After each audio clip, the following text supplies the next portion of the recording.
आम्ही राजकारणात आमदार मंत्री बनण्याकरता नाही आलो. मला आज सकाळी माझा एबीपी माझ्यावर इंटरव्ह्यू होता. मला त्यांनी विचारलं की कोणी नेते आहे म्हणे, त्यांना वाटते म्हणे मुख्यमंत्री व्हावं. ते म्हणलं तर कोणालाही वाटते, प्रत्येकाला वाटते मला आमदार करा, मला मंत्री करा. मग कशाला करा?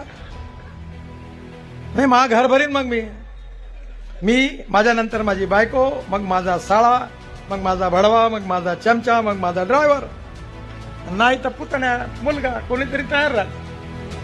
आणि सांगताना इथं आले बाबासाहेब आंबेडकर, महात्मा फुले, शाहू महाराजांच्या महाराष्ट्रामध्ये तसं ते तमाशातलं चोनकं जसं डायलॉग फेकते तसे बोलतात पोपटासारखे.